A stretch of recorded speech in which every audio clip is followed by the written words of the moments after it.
This is our interview with Richard of Tenebre. We really enjoyed talking about Tenebre and his ongoing project, which is about Phlegma, which is about to come out with new music. Yep. Lots of interesting things. He's been in a lot of interesting projects, has a lot of great stories. So take it away with our interview. Can you tell me a little bit about how did Tenebre form out of the original Phlegma lineup? Yeah, it was like we did a demo in 95, and it was like I made 2 or 3 songs or something like that, and then we rehearsed, and we had like 4 more songs, and the guitarist in the band wanted to continue this more complex thrash sound that we had in Phlegma, but well, my songs were a bit more kind of dancing and more easier approach, more rock and roll. So it kind of I just felt, no, it's time to stop this train and do something else. So I took the singer and we started up Tenebre, or however you want to say it. The first album had 3 guitar players. It had one of the guitar players from Phlegma on it, right? Yeah, I mean, yeah, we got we had Lukas in the band, but he didn't play on the album because Martin from Phlegma, I asked him to help us out. So he did a guitar thing, but he didn't want to be in the band. So that's kind of yeah. But that was totally between us. I mean, he just didn't want to come. He wanted to study, so he didn't want to be in a band. Yeah, I love the name, despite AI pronouncing it wrong. But there, if you Google it, so many things come up. A lot of bands. Why did you pick that particular name? Although I like it. Well,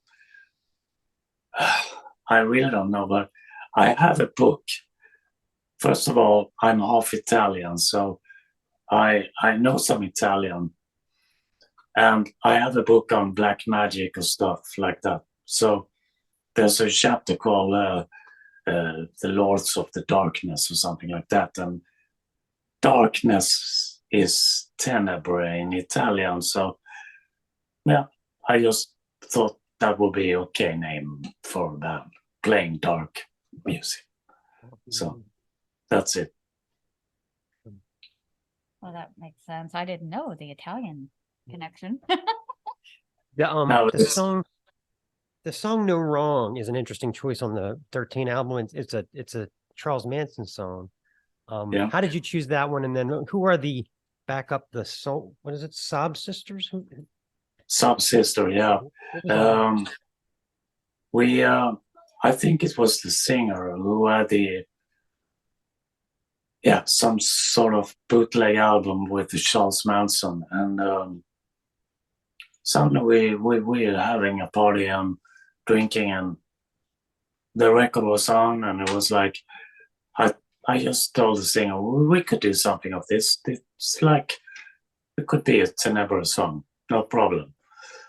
So that's nothing political or politically correct. I think it's right. the opposite, I guess. Yeah. Yeah, he actually had quite a foray into the music industry for a while before he completely went off the rails. So I think he had a bit of genius there, but he just, he misapplied his genius to the evil side. So that's what happened there, I think. Something like that, yeah. A lot of these dictators and serial killers and stuff, you wonder if anyone had been a little kinder to their art, maybe things would have turned out differently. Like maybe if more people had said, you know what, those songs are not bad, Charles Manson, maybe he would have taken a different path. Or maybe if someone had said to Hitler, maybe, hey, your sculpture's not bad, your art's pretty good, things might have changed, I've seen paintings from Hitler that are really, really nice, but I mean, it shows a different path. Yeah. Yeah, I guess yeah. Well, I wanted to ask you also. One of the things I like the most about Grimride is Joe Linder's drumming. He was such a powerful drummer, and just the way he just the double bass and the cowbell, it just really pushes the energy level of those records. What happened with him? Like, how did you come to work with him, and how come he didn't stick around? Well, we had this kind of agreement that we were supposed to rehearse once or twice a week or something like that. And Mr. Joel, he felt that he was a kind of professional and he didn't have to rehearse. Okay, yeah. So I told him, like, either we rehearse or you quit the band. So he quit the band because in my world, you rehearse to get tight and do your stuff, because otherwise you will end up on stage and doing mistakes more than usual, so to say. But no, he didn't want to rehearse, so that was the reason. Understood. Yeah. When the debut album 13, it has 3 guitarists, including Martin from Phlegma. How did you go about balancing out 3 guitars in the sound and the mix? I'm not 100% sure, but I don't think there are 3 guitarists on the actual recording. There are 3 guitarists on how to say on the lineup. Yeah, listed, yeah. But I think it was Frederick and Martin who recorded guitars, and Lucas is listed as guitarist even though he doesn't play. Okay, gotcha. Yeah. So what a lot of what prompted us to reach out is I always wanted to do a thing on the show about Tenebre, but the first 2 albums weren't on Spotify for the longest time, and I finally discovered that they are. How did that happen? How come they just recently? It had to be within the last 6 months or so. Hit Spotify. I had not the first albums because they're on Record Heaven label, so those we have to put out ourselves. But then we have the other 3 albums, which is on Regain Records, and I had a kind of argument with a guy from Regain, Pal, and they were on Spotify, but he took them down. So, but we are friends now, so it's all up to, I guess, me to put up the $200 or whatever it costs us to get them up there. It'd be great to hear the other stuff on Spotify too, Yeah, I know. I had this discussion with Michael from Funhouse because he's very much involved in the last album we did. But yeah, I have to take my $200 and say, here, take my money. Yeah. So, Whenever something's not on Spotify, I always assume there's some kind of a disagreement on legal rights or something, Yeah, but not really. It's like Per, who runs Regain Records, he has probably the rights to the album, but I don't think he cares that much. So it's up to me to just put it out. But I rather buy wine. We agree. Yes, we wholeheartedly. I can understand. Yeah. It's all this back and forth of fighting over rights so that no one can get paid, because no one gets paid on streaming. That's the funny thing about it, It's no money. There's no money. Oh, it's the world we live in. So Record Heaven. Did you run Record Heaven, or you just worked there, or how did that go? No, I didn't run it. I worked there with this guy called Michael, who owned it back then. So he kind of he bought the Sweden Rock Festival, and he made a lot of money off that, and he sold that festival, or at least his share of it. and moved to Malta. So that guy is a rich guy. And another guy who worked with me at Record FM, Johnny, he bought the stock and took over the name. So today it's owned by ex-employee. But well, you ought to get a cut of that. Metal Archives has you as running it. Yeah. But that's not correct. I didn't run it. I worked there. I was the, so to say, I stood in the shop. So I was the face. People recognized me from the shop. So, but not my shop. So I enjoyed the tagline you have with the International Music Group. Where did that tag come from? We stole it, of course, like everything else, from an Italian band. I think it was Giacola or Antonius Rex who called themselves International Magic Group, and I think it sounded so perfect because the drummer was half Hungarian, I was half Italian, singer was half German, and it was like, okay, we're an international magic group. Yeah, I always wanted to ask you about the covers. Were so cool. I mean, the girl with the wings on 13, and then the nun on Grimride, and then Electric Hellfire. How did you find such incredible artwork for your albums and these models and stuff? Well, the first album is I found it in a book, and we contacted those who made the actual book. I don't know what you call it, printer or whatever, and we paid for it. And then we got in contact with an artist, and he already promised that picture to someone else. But since we paid for it, we got to use it. The second Grimride, I think it's horrible, but it didn't turn out the way I wanted to, because in my mind, I had this kind of Blue Oyster Cult live album with a car, and instead of a car, it was a hearse, right, and some nude ladies or something like that. And it turned out this way, and it was like, well, anyway. So, third album, which is Mark of the Beast, I guess. I think it's from a porn movie or something like that. Oh, okay. So the guy who did the layout on Regain, he took a cover from a porn movie and extended the tongue a bit, and kind of, yeah. So. Yeah.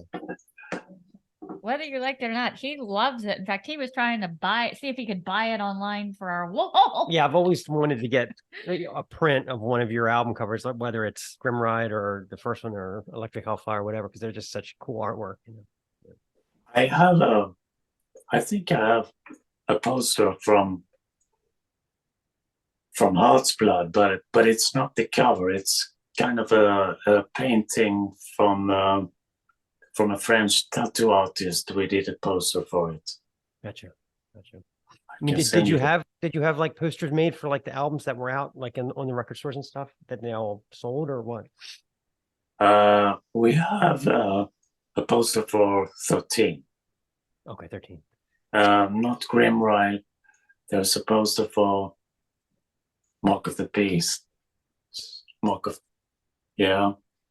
And yeah, I can send you some stuff, but Grimride, no. Yeah, that's great. Yeah, we let me know what it costs. You know, we'd be happy to pay for it too. Yeah, it's no problem. I can send you it. I know you need wine money. I mean, you know. So your later albums of Tenebre didn't seem quite as full throttle as the earlier ones. It almost sounds, and it's still good, but it almost shifts into like you guys sound more like the Cult. Was that a conscious decision, or was it due to lineup changes, or just a natural evolution? I don't know, but at the same time as I was playing in both Phlegma and Tenebre, I was playing in Funhouse, which is goth, and I got kind of bored with playing metal, and it was like suddenly I was a shift towards more gothic stuff. Yeah.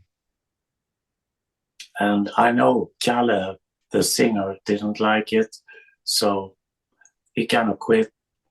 And we got Victor from Dawn of Oblivion, which was a goth band on Electric Hellfire Kiss, but he had his own goth band, so he wanted to play metal.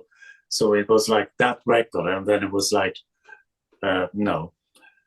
So I don't know, it was a decision, but I think it was more like not repeating the same album again and again. So I wanted to make more, I don't know, and not softer music, but darker or more gothic. So it kind of changed. It just happens.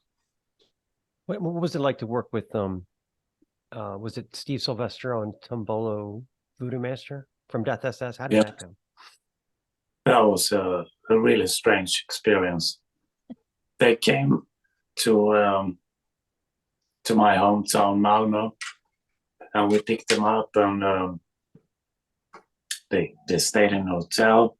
But we went out in one of, let's say Friday or whatever, and it was like the largest place in Malmö had this Elvis impersonator playing. And we're not talking about a regular Elvis impersonator. This guy is sick. I mean, literally sick. So he's kind of a retarded guy playing Elvis. And we went there with Death SS. Okay, and right. Niflheim, who, I don't know, I know Paolo from Halmstad, who runs the record label. He came down with the Niflheim guys. So we were first partying at my place, and then we went to see this Elvis impersonator. Okay. So it was kind of surreal, the whole thing. And when we were in studio, I don't know if it was the drummer or keyboardist who was with us, except for Steve. Not that he played on the album or anything, but he was there. So in the studio, he was like unpacking his stuff and dropping ecstasy during we're sitting there in the studio, like 12 o'clock, middle of the day. Middle of the day. And it's like, okay. But yeah. The song turned out great though. Yeah. What stage Elvis impersonator was? Sometimes they have the younger one, and sometimes they have the older jumpsuit one. This is the jumpsuit one. It was a jumpsuit. Okay. It's called A-Lot. I can send you a link. Okay, yeah. Yeah, Death SS, the strangest band. I mean, a lot of those Italian metal bands, so strange, like in a good way, but very odd, you know. Yeah. Yeah. Italy is not known for any big, I mean, yeah, Rhapsody is probably big, but the rest is like cult bands. Yeah, we interviewed this Italian singer, and we were racking our brains trying to think of, because there was like no Bon Jovi in it from Italy or anything like that. You know, it was like Lacuna Coil is probably the biggest band. Yeah. Yeah. But it's cool. There's so much good underground stuff from Italy. Yeah, we interviewed Harma from Sick and Beautiful, and they're really good, but they've all got like she's got the costumes and their own special effects company, and they're always green and yeah. They're always green. Yeah, exactly. it's wild. It's it always seems a little gimmicky, but it works. I mean, if you're a visual band, it works. So the new Phlegma stuff that you sent, I listened to it. I loved it. It's really so good. It's really very good. dischargy, but with great leads, lots of cool guitar leads. Like, so what Phlegma was on hold for a while and now it's back, or what's the story with that? Yeah, it's kind of, the thing is to make in 2019. I think one of my friends, Johnny, who runs Record Heaven, he asked me, "Do you want me to put up your CDs on Spotify?" And I just said, "Go ahead, just do it." And he did, because I mean, most of the songs I've written, the most songs, so I just do it. Then came a guitarist, and he said, "Who asked me?" Nobody. But I mean, we're talking about kebab money. It's like we're gonna earn $5 a year on this. Right. Exactly. So why are you complaining? Right. Nobody asked me.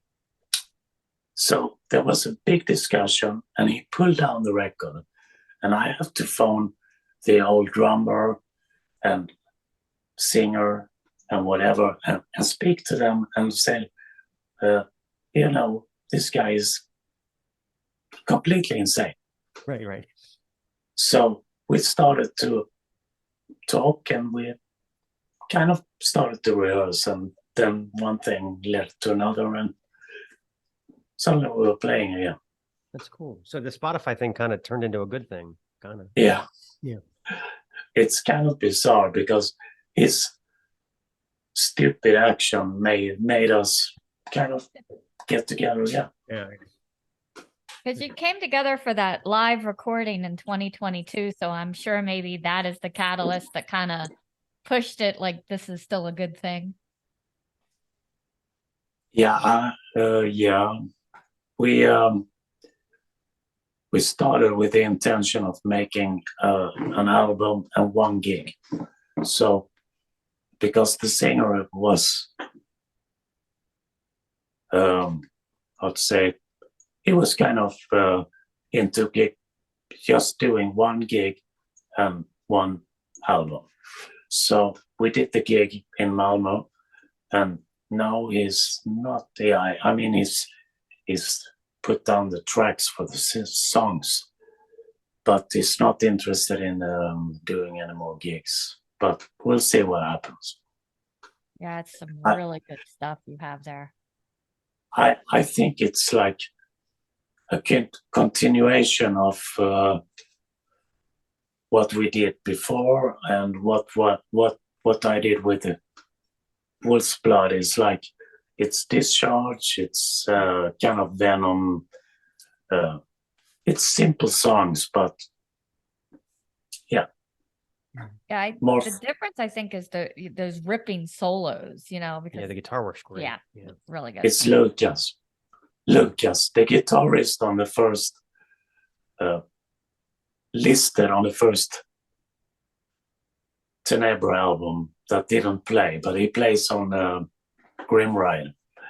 But it's Lucas. He's really great. He's phenomenal. He did all the solos in like, I don't know, 3 hours, something like that. He was just sitting down, doing solos, and it's like, yeah. Wow. Inside that picture inside Grimride, that's Dee Snider, right? Yeah. How did he come to be in the picture with you guys? I mean, I remember him talking up the album because he was like the only other American that I ever bumped into that seemed to know who you guys were. There's got to be a story there.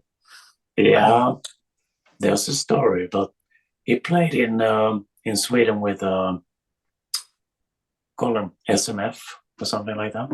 Okay, yeah. Yeah, it wasn't to his sister, but they call themselves SMF. So they played, or we played, Malmö and 2 more places. I think we were opening up for them. Okay.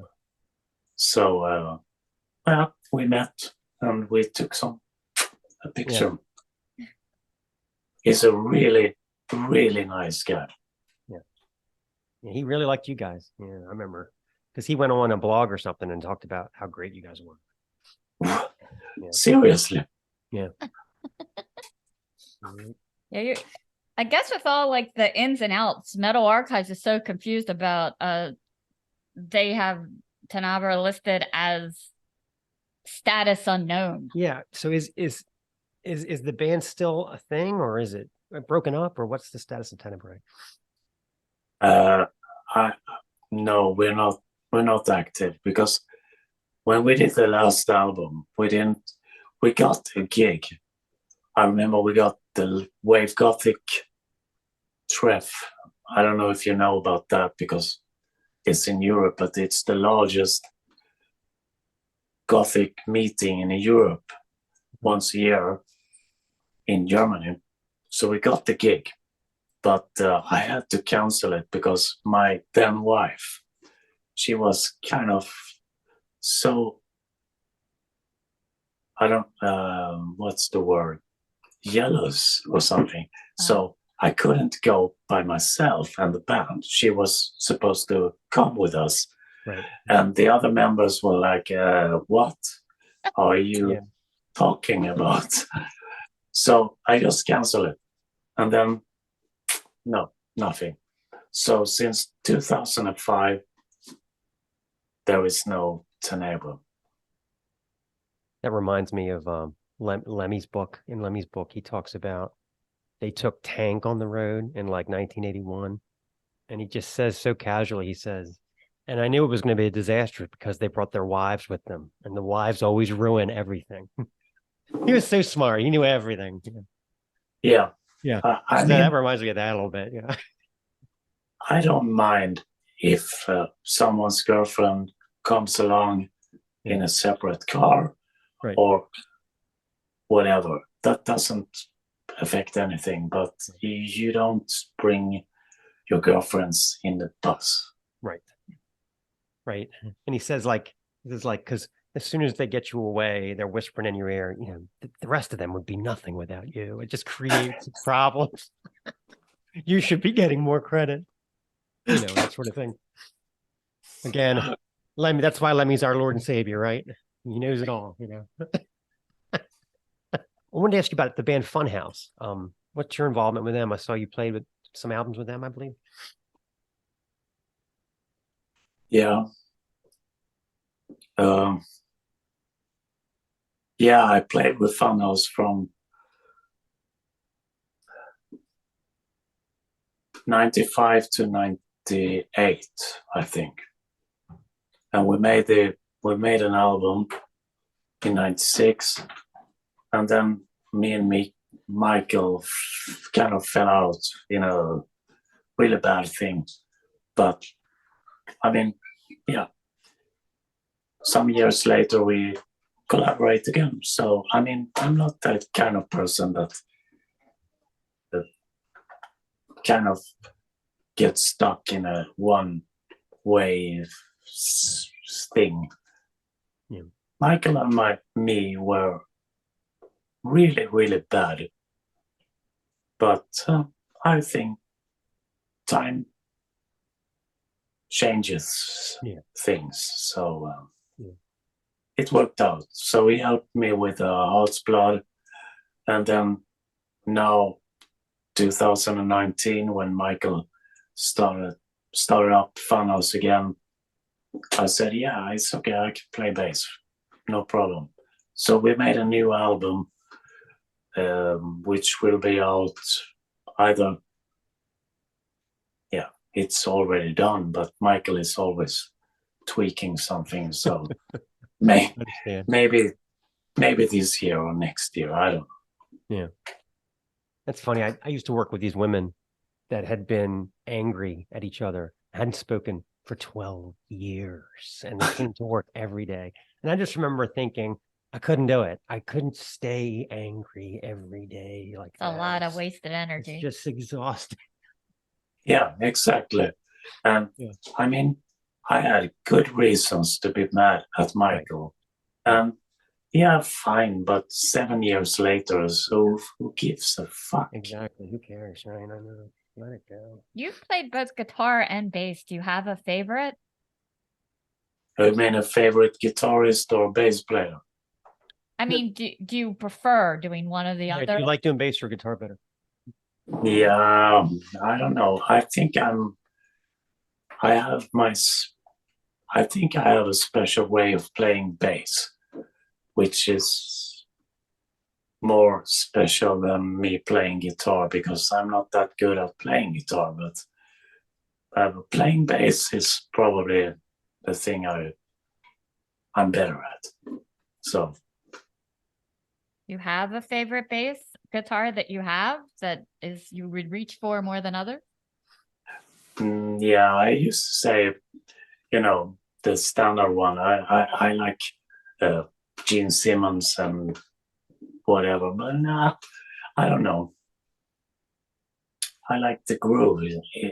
When people can have a groove, and they then don't necessarily have to be that technically good, but they play something that kind of like Gene Simmons actually plays something that contributes to the song, and Right.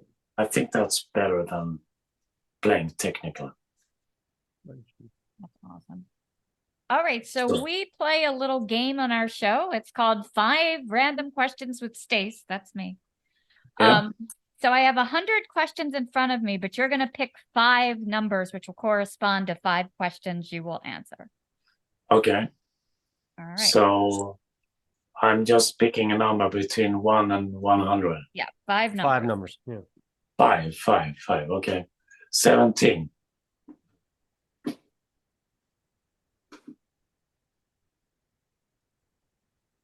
Go ahead. Just go pick 5 numbers. Yeah. 5 numbers. Okay. 17, 21, 55, 77, 99. Okay. We're very lucky we recently redid these because they get crazy after a while. Number 17, are you good at trivia contests? Yeah, I think so. I'm pretty good at stuff. Yeah. I have so much useless knowledge. I can't remember what I did yesterday, Yeah. Or your computer password. Exactly. Right. Sit down Monday morning at work, go, 21, name a song that brings back great memories for you. Great memories.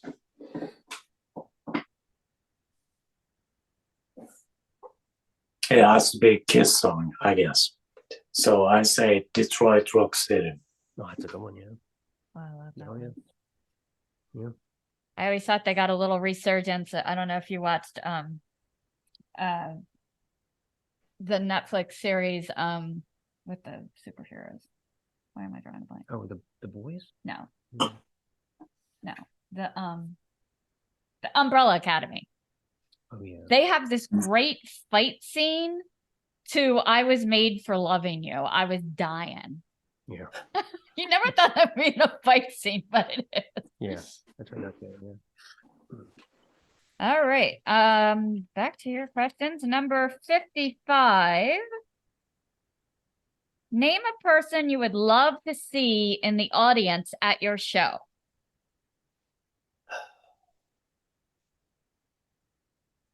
I think James Hetfield, I would say. That's great. Yeah. He's easy to spot because he's so tall. Okay. 77 is, how do you hang your toilet paper, over or under? Over. Over. No hesitation. I know. I would be like, I have to go look. 99. How would your parents describe your personality? That's well, my father, he had a, what do you call it, cerebral hemorrhage. Okay. Yeah, in '84. So he was kind of out of the game when I was 16. And I don't know, he was Italian. He would probably describe me as a failure. Oh, geez. And my mother, she was from Sweden, but she didn't like me at all. So she would describe me as a total failure. Oh, geez. Well, I know someone who can relate. well, well, you certainly had fans over here in America. That's for sure. I must have played Grim Ride for everyone I worked with in 1998. I was like, God, I hate this stuff. It's so heavy and it's so rock and roll. Anyway, and I've never heard anything like it. I've been collecting music my entire life, and nothing sounds like the first two Tenebre albums. I mean, later you guys got more of a like Stay said, kind of a cult Danzig kind of vibe. But those first two records, there's nothing. Well, I'm really excited with the stuff that you sent us the files on, though. That is really good stuff. So I can't wait for that to come out. Now, they're demos, or they're finished, or what you sent me? Is that in progress? It's we sent it off to be mixed and mastered, Okay. but the drums in particular will be, I think they will be changed to some other, I don't know what you call it. In the studio, you can actually replace drum sounds with another drum sound. So everything will be, it would be beefed up and a lot. So it's just, you can call it a demo, but that's. Do you have tour plans for? Do you have some tour plans for Phlegma or anything like that coming up, or what's coming up for you? We will release it on vinyl, and hopefully we can convince the singer to play at least, 1 or 2 gigs or whatever. I hope so, because I feel it's like we're doing an album. I feel it's great. Well, yeah. So we have to see. That's my plan. I definitely think it's worth pursuing. I was like extremely happy with everything. And this new songs sound great. Yeah, rocking out to that. So if you could put yourself on a tour, like money's no object, what bands would you put Phlegma with? Like 3 or 4 bands that you could go, whether they are existing or existed in the past. What would your fantasy lineup be? Well, I love Venom. So Venom would be one of the bands, of course, and Misfits. So that's it. Venom and Misfits. Venom, Misfits, and Phlegma. Would you headline? No, no. I think we will be playing in the lobby. Yeah, but that's that. I mean, it's kind of the bands that I really appreciate. Yeah, that's awesome. Well, we look forward to more from you, and if you ever feel the need to come over to the United States, you have to hit Baltimore. That's where we are. Yeah, exactly. Yeah. We just got done watching the Ravens. They're in London right now. They tried to lose the game, but we won. The Baltimore Ravens. Well, thank you for doing this. This was great. It was great to finally catch up, and I had so many questions. Thank you. Thank you for making this possible. This is the Snaggletooth Rock and Roll Podcast.